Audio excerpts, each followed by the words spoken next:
Gather the Spirit, growing in all, drawn by the moon and fed by the sun, winter to spring and summer to fall, the chorus of life resounding as one. Gather in peace, gather in thanks, gather in sympathy now and then, gather in hope, compassion and strength, gather to celebrate once again.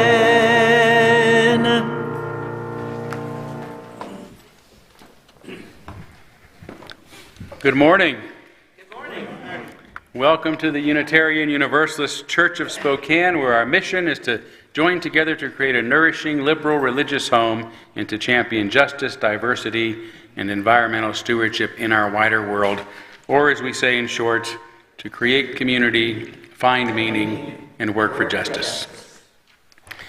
Welcome to each and every one of you. As always, I want to begin our service by embracing all that you bring with you, all of your uniqueness, your unique beliefs, your background, your lifestyle, your experiences, your differences, all that helps make you who you are.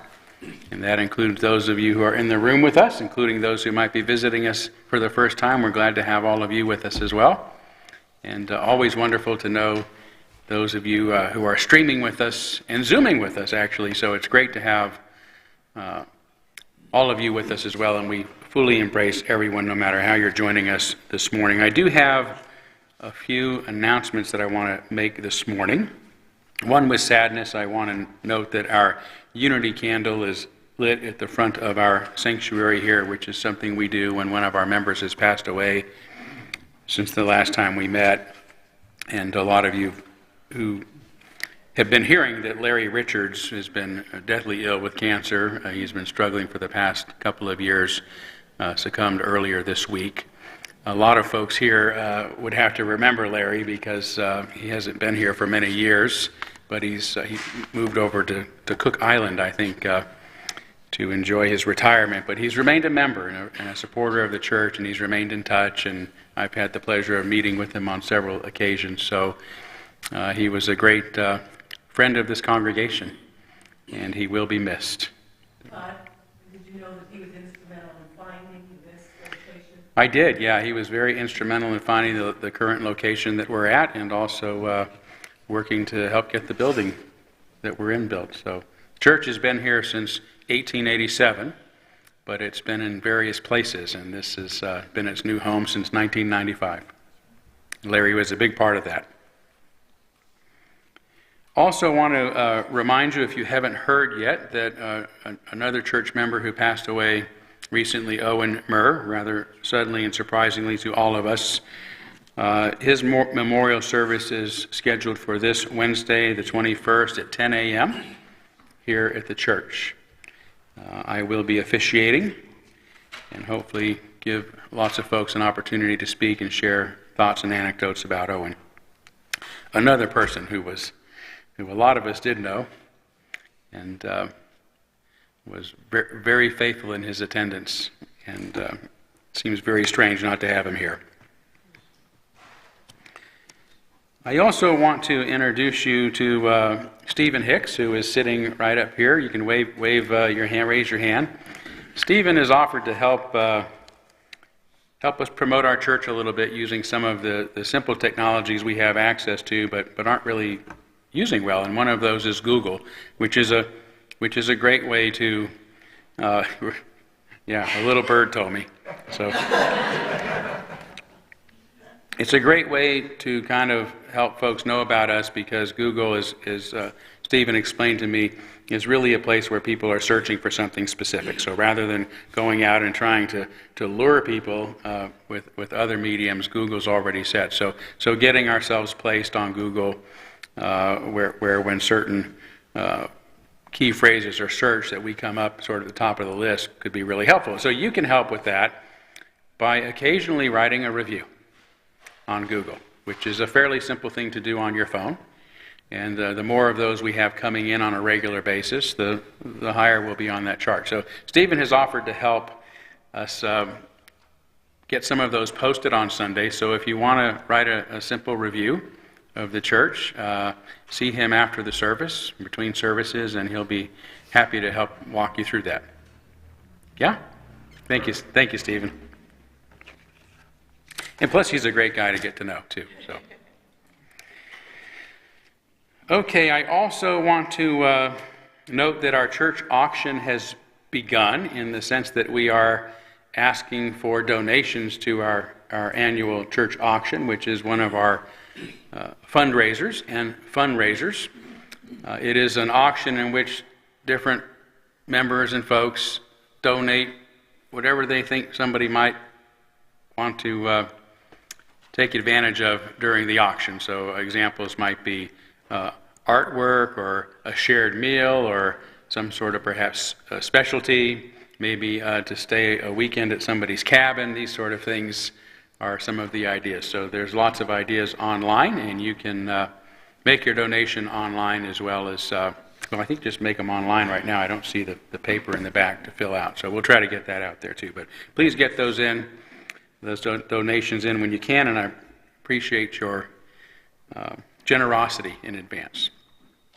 Finally, I want to greet those who are Zooming with us today, because our folks who Zoom with us are able to interact just a little bit. This is a way for folks who are not able to be here in person to have a bit of a presence in our service. So let's see if they come up. Did they disappear? The screen as the focus. Oh, Terry did. We don't see any of them on the Zoom. We don't. Okay, can they speak? Can they hear me? Good morning, Todd. It's Terry speaking. Can you hear me? We can hear you, Terry. Welcome. Well, this is this is our real opening day for the Zoom account. We had a couple of tests the last 2 weeks, but and we have 13 people online. So, thank you to all 13 who were there, and thank you to the Spokane Unitarian Church for doing the work of presenting this service. Wonderful. Well, thank you so much for being here. Thanks to all 13. Oh, we can see you now on the side. You're looking at me, so I'll look at you. So we won't be able to do this, obviously, every Sunday, because I'm sure this group is going to grow. But let's just take a couple of minutes this morning. My sermon's a little shorter than usual. So let's take a couple minutes this morning for those of you who are Zooming with us to introduce yourselves and tell us where you're from. Those of you who wish to, anyway. So I'm Mark Perlow. I'm sorry. Here with my wife, Mary, and we are formerly from Atlanta and now in Los Angeles, and love switching from the misinformation and the un-Unitarian things we've been hearing online to kind of keeping that flame alive. So thank you so much for doing that. Thank you. Thanks for being here.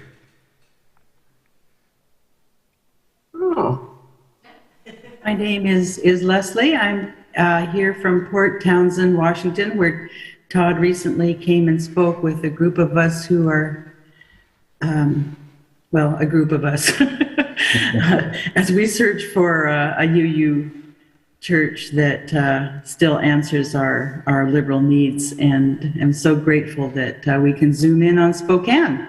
Thank you. Thank you for being here. Yeah, my name is Mike Long, and I'm watching in from Charlotte, North Carolina. I'm a member of the Church of Spokane. I'm also a member of the Church of Charlotte, which has not really woken up to what the issues are with the UUA, and that's going to be my challenge from this point on. But I really appreciate the opportunity to do this. This is a great idea, I think, Terry. Thank you, Mike. I'm Dick Burkhart from Seattle, a member of the Saltwater Church there in Des Moines. But intellectually and spiritually, Spokane is more my home. And I'm a member of the Spokane Church, and I'm active in national UU politics. So I was at in fact, one of the leaders of the protest at the GA in Portland this year. And I think we are starting to make a difference. Thank you, Dick. And a lot of that difference is because of the work you're doing. So we're so honored to have you with us. Anyone else?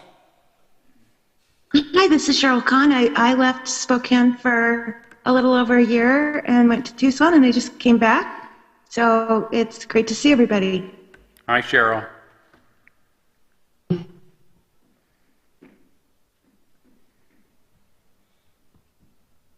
Okay. Sounds like those are the folks who want to say hi this morning. So it's great to have all of you. Thanks so much for being here. And it's really wonderful to be able to bring you into the service and into the congregation and hear your voices. So it means a lot. And yeah, Terry, thanks so much for working to help make this happen. Okay, so now we've gotten to greet you guys on Zoom. Let's take a few moments in the room here, as well as those of you who might be streaming with us, if you want to send a text or an email or something, to greet one another this morning. And be sure and make some new friends today if there are some to be made.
Okay, more time to visit with one another during our social hour, but for now, let's move forward by lighting our chalice, the symbol of our faith, the symbol of our unity and our solidarity, of our openness and our inclusion, of our community and our individual uniqueness. May this small flame be our offering of warmth to those who are cold and alone, and a light to those in darkness. May it be a flame that ignites justice in our world and a beacon of hope to those in need. and may it reflect at least a spark of truth wherever truth has been lost, and cast a healthy shadow of doubt wherever it's been found. You're going to post that on Google, or even the birds are welcome here. Apparently, the bird's been in since at least yesterday, and there was a lot of effort to try to let it out yesterday, and it's still here. So we'll work on it.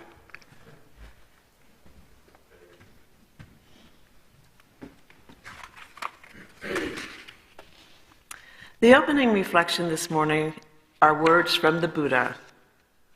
Do not believe in anything simply because you heard it. Do not believe in anything simply because it is spoken and rumored by many.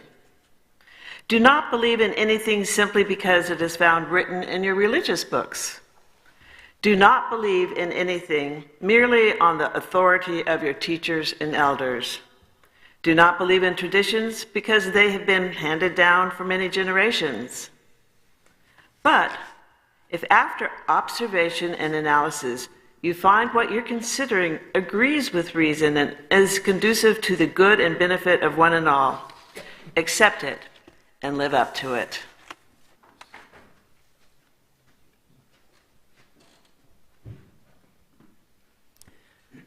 Well, 4 times a year, we honor the changing of the seasons, and coming up this week on Thursday is the autumnal equinox.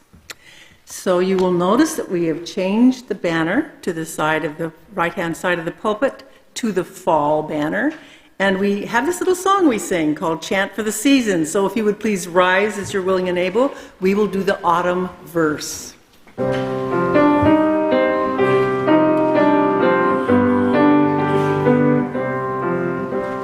Summertime has turned the star wheel, autumn is upon us.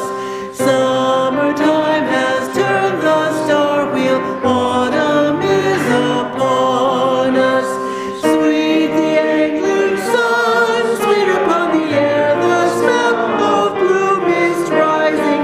Summertime has turned the sky wheel, autumn is upon us.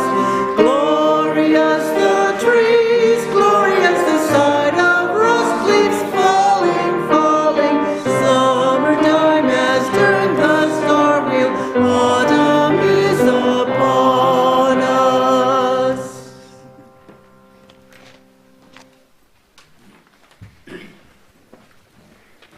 And we are now going to kindle our candles of care for those who are most on our hearts and minds. I want us to begin as we have been for too long now. A candle for the people of Ukraine and the rest of that part of the world that are suffering from the terrible violence and atrocities that are going on there. I also want to kindle a candle for the Reardon Rogers family, members of our congregation, Michelle, Greg, Lilia, and Jesslyn. Michelle's father, Al Bebdo, passed away 2 weeks ago. Jesslyn and Lilia's grandfather, whom they were very close to, so the whole family's having a tough time right now. So let's keep them in our thoughts at this time. And let's share a moment of silence on behalf of others that you might be thinking of, and as always, you're welcome to name them aloud at this time if you'd like.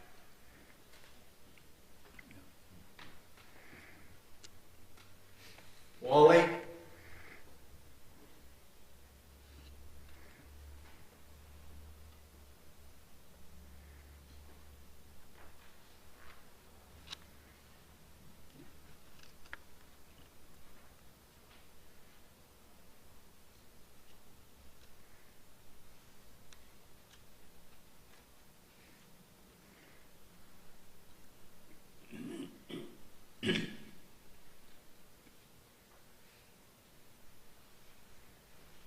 Those named aloud and those embraced in our silence, and all those who are suffering in our world at this hour, we hold in our community with compassion.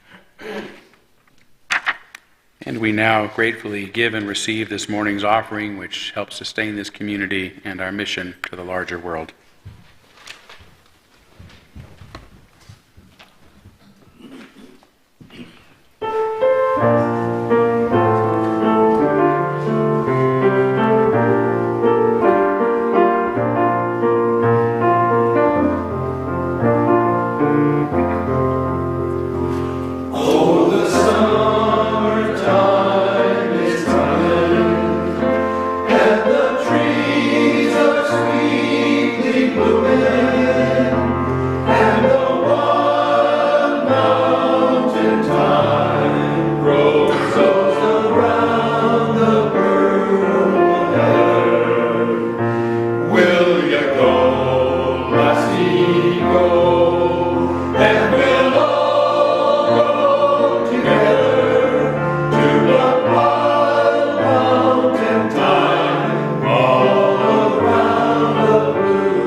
Wonderful, thank you. So nice to hear all of the voices together. I've heard the tenor part a lot the last, 5 or 6 weeks. So really beautiful to hear everyone singing together.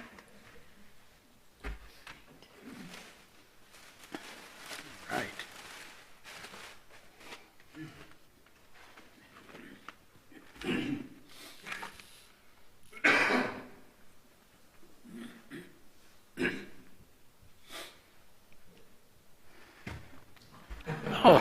Oh my goodness, what a lovely audience. Wearing my glasses, I'd like to get a better look. Well, you have your glasses on. Oh. Well, they're still not so bad. Would you like to introduce Eleonora? Well, yes. Okay, Bun Bun would actually like to introduce Eleonora. He told me that he's so happy to see you here this morning because you're one of his most favorite people in the whole wide world. Oh, I'm blushing. Thank you, Dun Dun.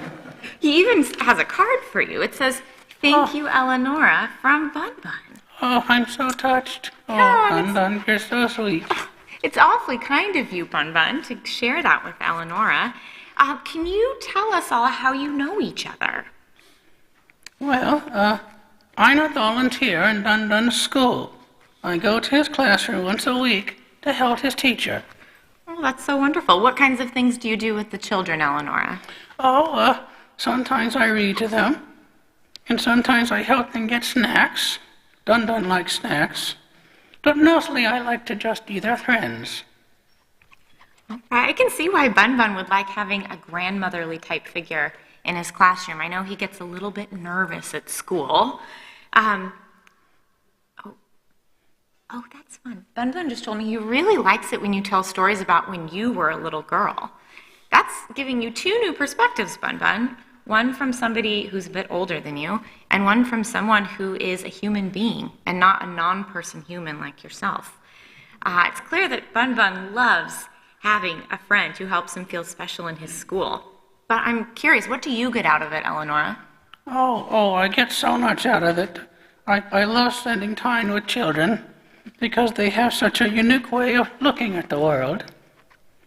They're stupendous problem solvers, and they creativity is just genius. Seeing Dundon and his friends is truly the highlight of my week. Seeing him this morning is a real bonus. Thank you so much for inviting me, Dundon. Oh. He'd like to know if he can give you a hug. Oh, thank you for asking. Of course, always. Right.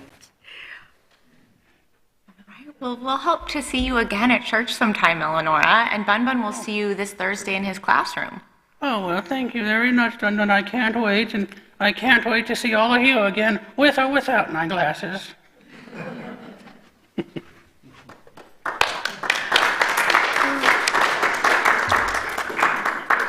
Well, it looks like Bun Bun, we're not quite done, Todd. Oh, I'm still We here. have a little more to say. We have a bit of an announcement to make after that story. That's right. Looks like they have a really nice intergenerational relationship, and that's something we talked about last Sunday, not only because it was Grandparents' Day, but also because we are looking for more Children's Chapel volunteers. And this says Todd emphasizes the value of volunteering. So, no, actually, we haven't looked at, I haven't even seen this script yet, so we're doing pretty good. But thank you, because I actually do want to emphasize I knew you did. the value of volunteering. In fact, this was kind of, we came up with this idea together, so I'm not completely in the dark. But, you know, one of the things that is really the lifeblood of our religious education program is having volunteers. And it's always been a struggle to have enough volunteers. And now with the new kind of programming we're doing, where it's really based on children's activities and children's chapel, we don't need as many volunteers. But we do need enough to where we can have somebody who's willing to volunteer with the kids once a month to once every 6 weeks. So if this is something that you'd be interested in doing, we think it'd be a wonderful opportunity for all the reasons that Eleanor says. It's a lot of fun. And we appreciate, we do have some volunteers from the choir, but they're not always available when the choir is singing. So we need some folks who aren't singing in the choir to volunteer as well. So if this is something that interests you, something you'd be willing to give us once a month, once every 6 weeks, something like that. We don't need many volunteers. About how many do you think we'd really? If we get 6 more volunteers, each volunteer will be on a once every 2 months rotation. And it's a really pretty low commitment in that it's just 40 minutes during the second service only. There's no preparation required. And it's really just doing the things that Eleanor described, getting so much benefit from. Being with the children, helping them get their snacks, wash their hands, clean up, and share with them. Yeah. That's it. So if you're interested? Yeah, you can find me after the service, or like one of you did, just give me a thumbs up right now in your seat. Or you can email me on the address that's at the back of your order of service. And you don't even have to be terribly old to do it. No. Right, Eleanor? Yes. Okay, thank you. Thank you. Thank you. Yeah.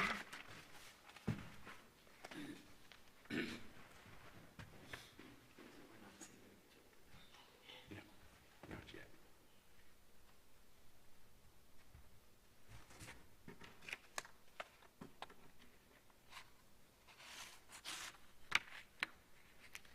Now is the time in our service to move into a few moments of meditation. Get comfortable. Breathe deeply. Quiet your mind. And contemplate these words of Paul Lederach. Courage is living from the heart, which is where the word courage comes from. In highly polarized settings, one of the ways to understand social courage is that it takes courage to reach out to things that are not known, not well understood, that may be threatening to you, that may in fact pose a threat to everything you believe. It is there you may find that certain kind of courage it takes to reach into the unknown.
For my reading today, I'm going to read a little card that was given to me by one of our members a couple of weeks ago. I can't remember who. I'm so sorry.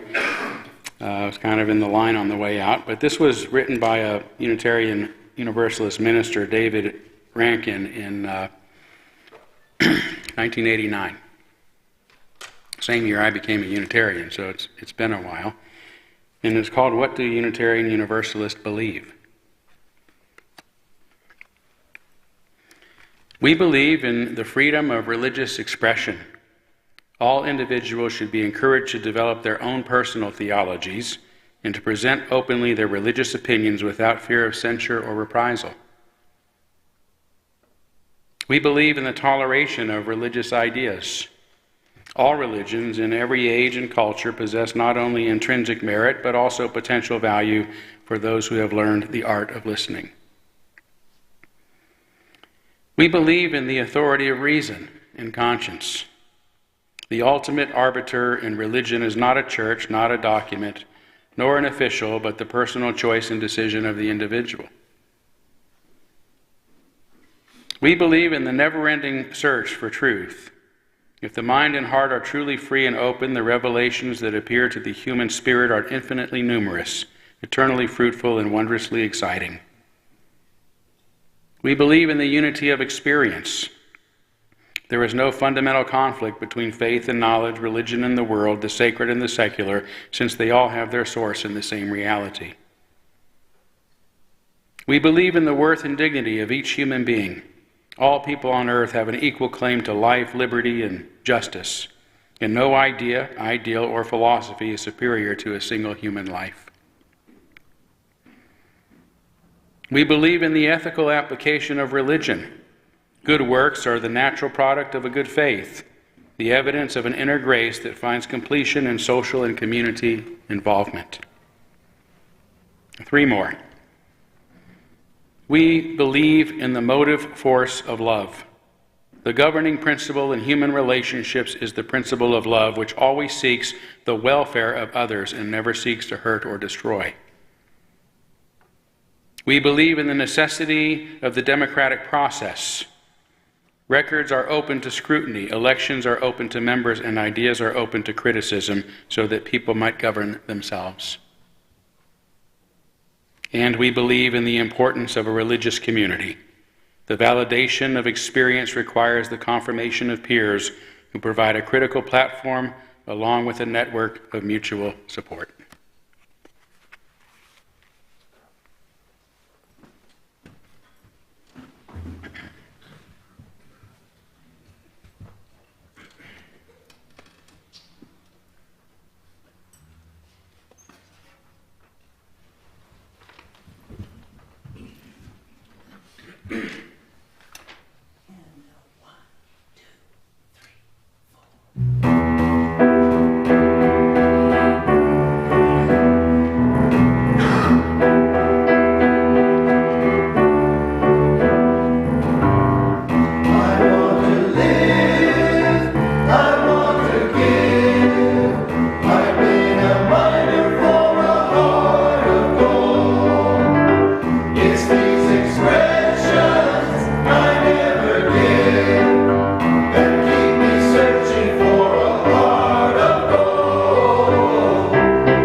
Wonderful, wonderful. Thank you all so much.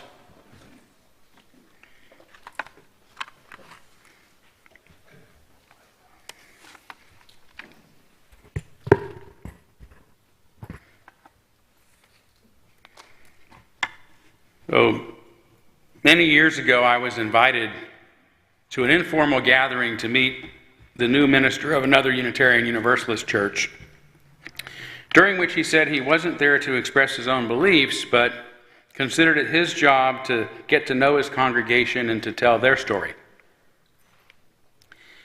Although this line of thinking might initially impress a ministerial search team, I knew immediately that his ministry would not end well. Indeed, he was gone within 5 years, which is about how long it takes for an unsuccessful ministry to conclude. My concern was that he was essentially planning to figure out what people wanted to hear and then to say it. This is a bad strategy for a few reasons. Firstly, even if it were possible, Unitarians don't long enjoy hearing themselves think. Most of us prefer having our ideas challenged, our paradigms shifted, and being exposed to new ideas. It's like that Seinfeld episode, you may recall, where Jerry falls for a comedian who is a female version of himself. "This woman is different. She's incredible. She's just like me," he tells Kramer. "She talks like me. She acts like me. She even ordered cereal in the restaurant. We have the same initials. Wait a minute. I just realized what's going on. Now I know what I've been looking for all these years. Myself. I've been waiting for me to come along, and I've swept myself off my feet."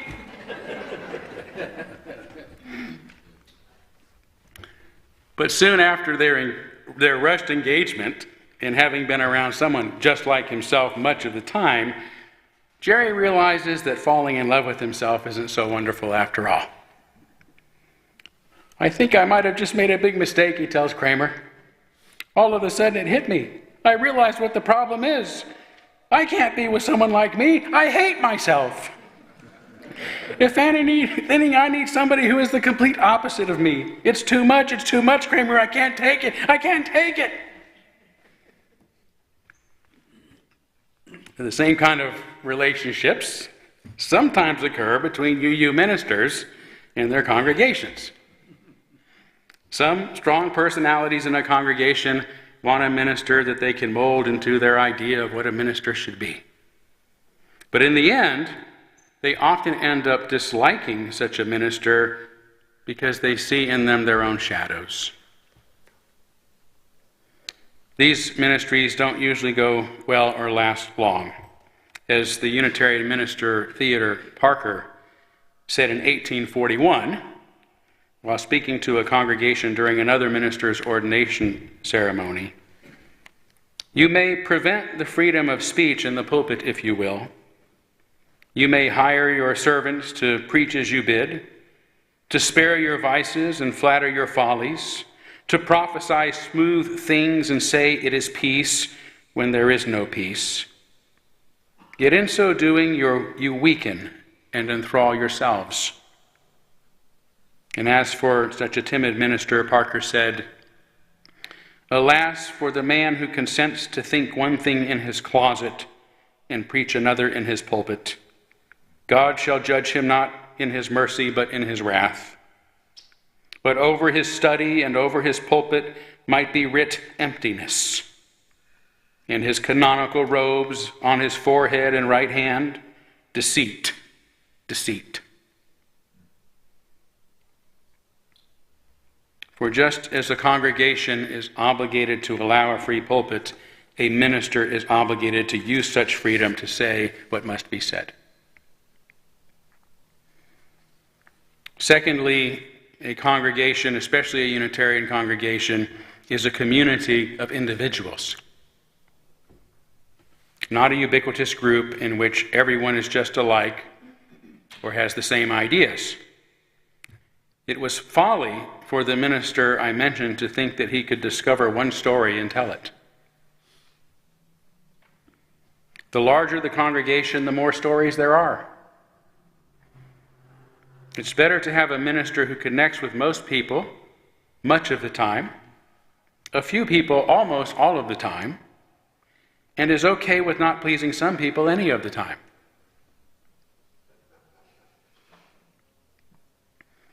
But attempting to please everyone all of the time, or even some of the time, is not only impossible, but will eventually make one's sermons dull and shallow and inauthentic, so they end up not satisfying anyone because they will be full of emptiness and deceit, as Parker said. I have often been troubled when attending collegial meetings to hear other ministers refer to their congregations as they, as if they were talking about a single person, as if everyone in their congregations think and behave just alike. I've been the minister of both large and small congregations, and I know that this is not so even with the smallest Unitarian Universalist groups. Conflating groups of people with one person as they is to me a violation of that principle so many of us cherish, the worth and dignity of every person. I've had to deal with a lot of difficult individuals over the years, some who make my work a chronic challenge. But I have been able to remain enthusiastic by just thinking about all the supportive, mature, and kind-hearted people who are also part of the congregation. Lumping everyone into one is to allow the misbehavior of a few to completely define our experience, our community, and to drag us all down. Over the years, I've had some individuals complain about my sermons for a handful of reasons. Some have said that they are too intellectual and have asked me to dumb them down. Others have complained that they aren't spiritual enough, unable to explain exactly what they mean by spiritual. Others have said I need to be more emotional in the pulpit. Damn it.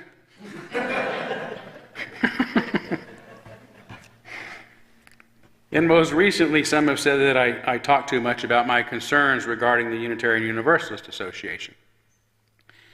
And I always respond in the same way, by explaining that my sermons are an expression of who I am and where I am at on my own journey, and that I was called to this pulpit partly because of the quality of my preaching.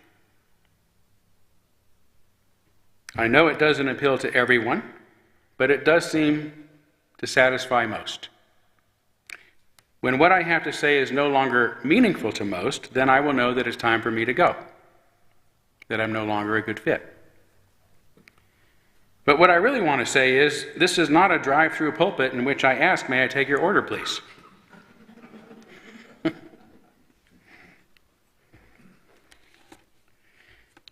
McTodd's. My sermons come from my heart and my mind and are thus an expression of myself. I have no need to be liked by everyone, but I do understand that in order to maintain a successful ministry, a large majority should appreciate my sermons. If that should change, I will know that I am no longer the person best suited to be your minister, because my sermons, again, are part of myself. And that's not a grudge. I mean, I'm not saying that begrudgingly. It's just the reality, right? If you're not connecting, then it's not a good fit.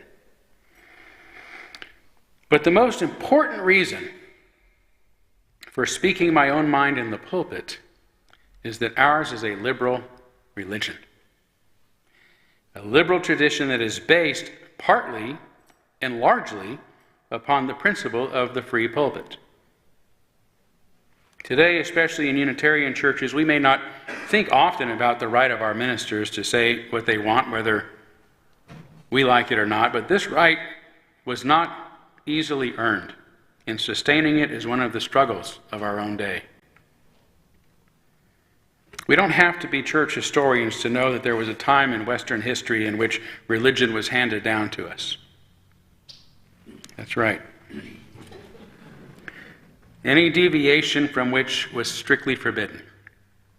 This meant that priests and other religious leaders were not allowed to speak for themselves, but for the papal authority by adhering to church doctrine and administering the sanctioned catechism and sacraments. Those who departed from these official teachings and rituals were removed from their positions and were likely to be punished if they did not recant. The Protestant reformers weren't much better. It was John Calvin, the founder of the Presbyterian Church, who personally prosecuted and ordered that Michael Servetus, the founder of Unitarianism, be burned at the stake along with his books for expressing his anti-Trinitarian views. But what the Reformation did accomplish was to weaken the authority of the Roman Catholic Church, which enabled an increasing number of courageous individuals to not only speak out against the church, but to get away with it. And this liberty is why the reformers themselves fractured into a variety of different sects, each with their own subtle and sometimes extreme differences.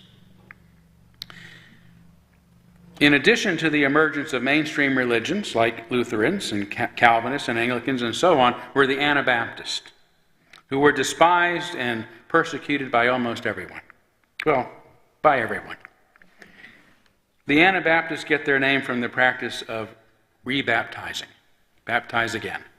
Adults. Theirs was a sect that strongly believed one's religion should be freely chosen, not imposed upon them from authorities or outsiders. So they did not recognize the legitimacy of infant baptism. How could an infant know what it was getting itself into? And instead required their adherents to choose this sacrament for themselves when they were of age to freely do so. the Anabaptist. The Anabaptists were eventually persecuted out of existence. But their remnants went on to become Baptists, Mennonites, and Unitarians.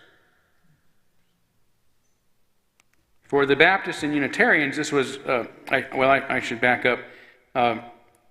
They went on to carry on some of these traditions to various degrees, and for the Baptists and the Unitarians, it was especially true. The Baptists continued adult baptism, and each church was independent of any authority, and as such chose their own ministers, ordained and chose their own ministers, like Unitarians do.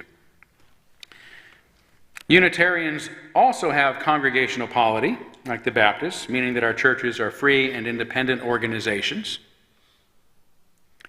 And like the Baptist, only the local church has the right to ordain ministers and to call or dismiss them. Right, some people out there hear that I've been excommunicated from the official order of Unitarian Universalists, and they wonder how it is I could still be a minister of a church. It's because that's our polity, right? I'm not made a minister because of my association with the UUA, but because I've been ordained and called by a local congregation. Additionally, Unitarians have, since their inception, considered freedom of the pulpit almost sacrosanct. Freedom of the pulpit simply means that nobody, neither any authority outside the local congregation or within it, should or can prevent a called minister from speaking according to her or his own conscience. Prior to the formal establishment of Unitarianism in the 16th century, such freedom existed nowhere. But in 1568, shortly after it became the official religion in Transylvania, the Edict of Torda was passed, guaranteeing that in our dominions there will be freedom of conscience, and no one shall be reviled for his religion by anyone, and it is not permitted that anyone should threaten anyone else by imprisonment or by removal from his post for his teaching. That was the Unitarian law in the first Unitarian kingdom, Transylvania. Again, Michael Servetus, considered the founder of Unitarianism, was executed for writing a book contrary to Trinitarian doctrine, and the Unitarian bishop, Ferenc David, or Francis David, who helped author that edict, the Edict of Torda, was arrested 10 years later, almost 10 years later, and put in a dungeon where he died only a few months later. He was guilty of violating anti-innovation laws established by the Catholics who took over after the Unitarian king died unexpectedly. In other words, David said something new that the authorities disagreed with. So given the sad fate of two of our earliest founders and historic figures, Unitarians, more than any other religion, have come to cherish individual freedom and freedom of the pulpit. That's our history. That's the blood and death that we were born out of.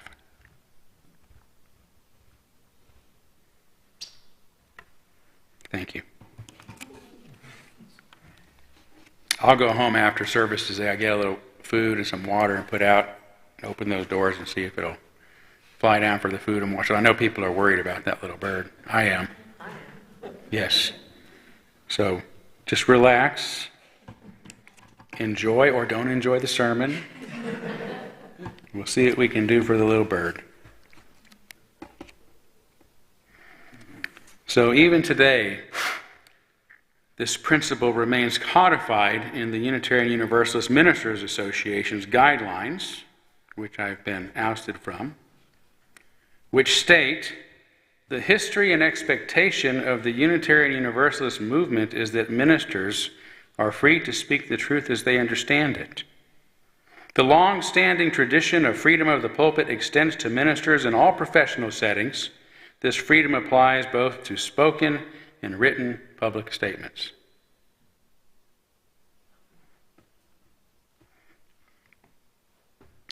Article 10, Section 3 of our own bylaws here at UUCS states the senior minister shall have the freedom to speak his or her conscience, even when in conflict with the official church position or that of the UUA or any of its affiliate organizations.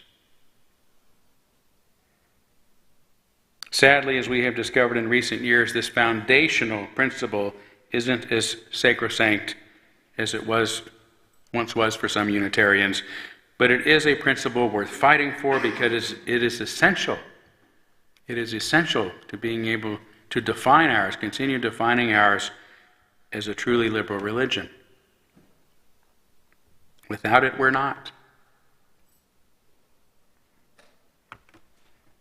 Knowing and appreciating all of this history and understanding how rare and volatile such freedom is, the freedom of the pulpit I enjoy must sometimes struggle to maintain and constantly muster the courage to use accordingly, makes this pulpit, my pulpit, among my most valued and sacred possessions. It is mine. It is mine. Not because I own it, but because according to our tradition, I occupy it so long as I am the minister here. It has been passed on to me in a now 135-year-old line of succession, just as others will occupy it after me.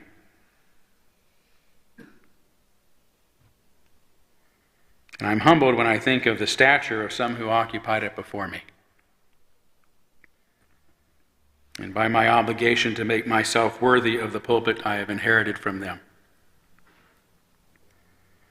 I think of the courage of our first minister, Reverend Edwin Willock, who came here in 1888 with a bounty on his head, wanted dead or alive by the state of Virginia for preaching a sermon favorable of abolitionist John Brown. I think of Reverend John Dietrich, who came here in 1911 after having been convicted of heresy and excommunicated from the Dutch Reformed Church, and who, upon gaining freedom of the pulpit here for the first time, having freedom of the pulpit, went on to become the father of religious humanism and an original signer of the Humanist Manifesto. Only two philosophies came out of the Americas: pragmatism and humanism. And humanism began here.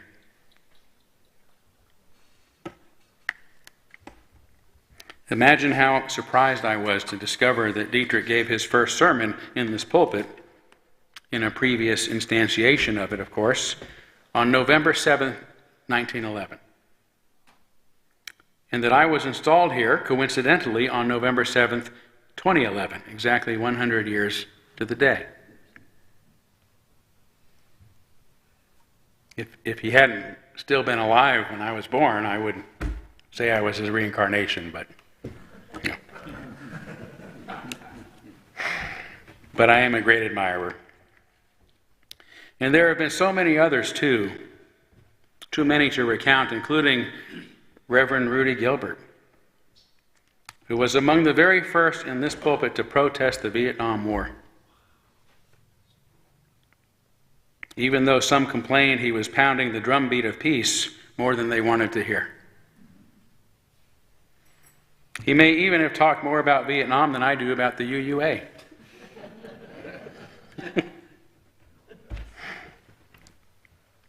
And of course, there was the long and successful ministry of dear Reverend Dr. Bill Hauff, who I had the pleasure of knowing for a few years before his death. Reverend Bill used his background as a scientist and his passion as a minister to help expose the radiation contamination from the Hanford nuclear plant,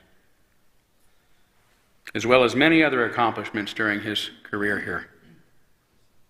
I've done my best to make myself worthy of occupying the pulpit of these giants.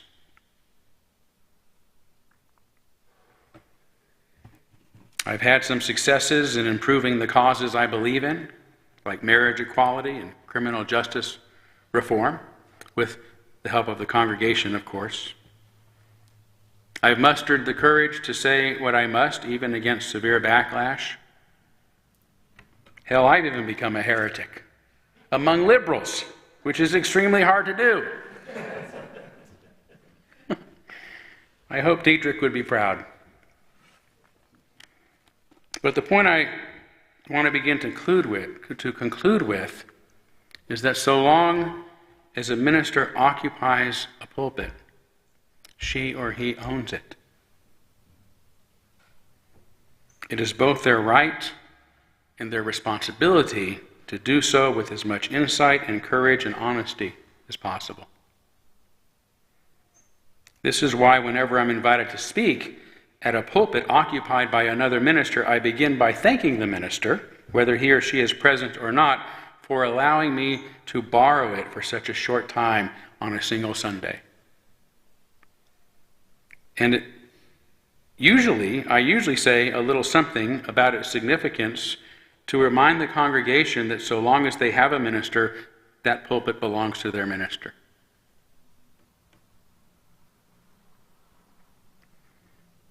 Ultimately, the pulpit is the property of the congregation, which is the body that calls a minister to occupy it. But the congregation should understand that once this happens, they lend the pulpit to that minister for so long as he or she remains the minister. The minister, in turn, cannot approach it lightly, as if it were a piece of furniture upon which to hold our books and our notes, or occasionally hide a zipper that we left undone.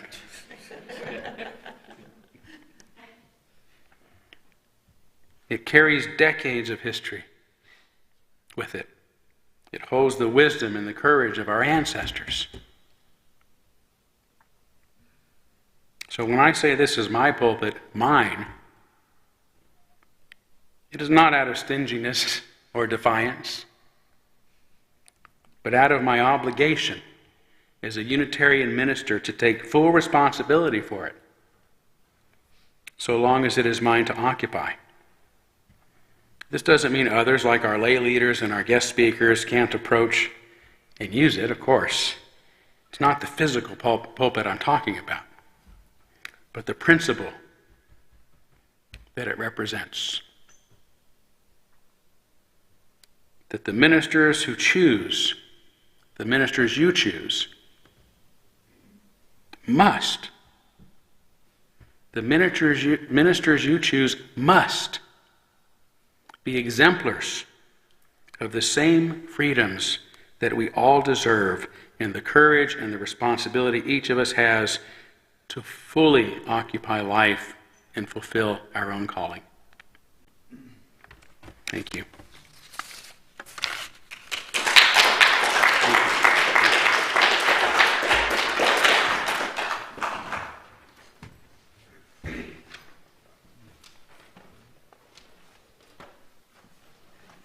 Really enjoyed that. I got to hear, of course, Bill Hauff, but also Rudy Gilbert.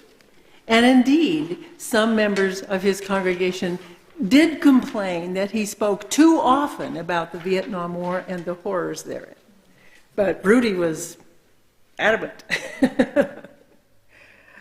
Well, we're going to sing a song that has nothing to do with the sermon. It has to do with the month we're in, and it's a beautiful old song, last made popular by Willie Nelson.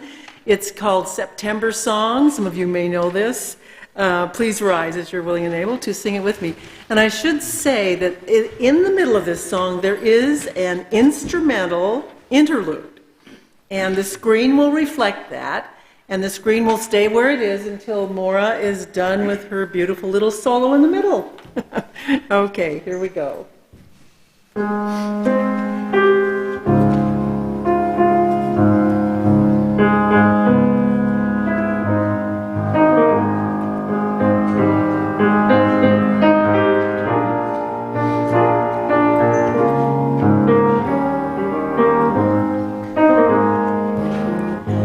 Oh, it's a long, long while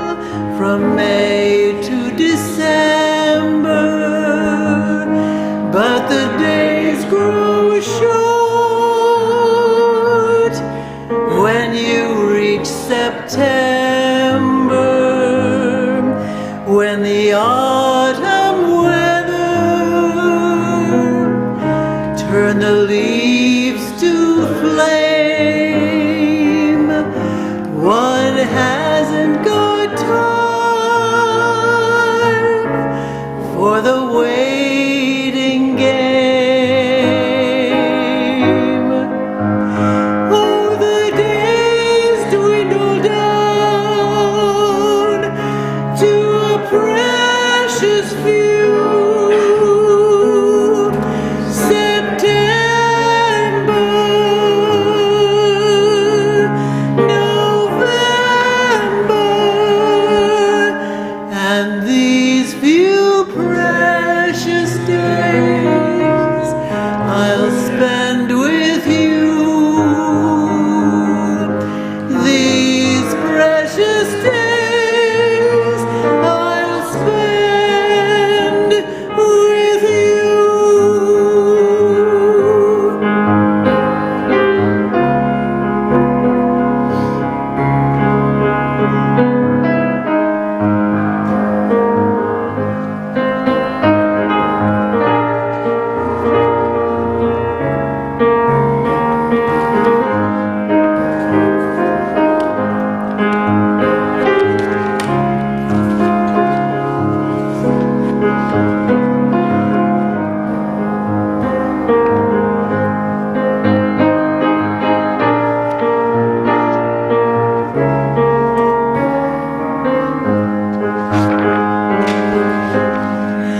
All the days dwindle down to a precious few.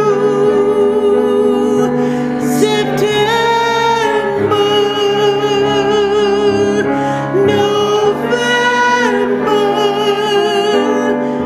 and these precious days I'll spend with you. These precious days I'll spend with you. These precious days I'll spend with you.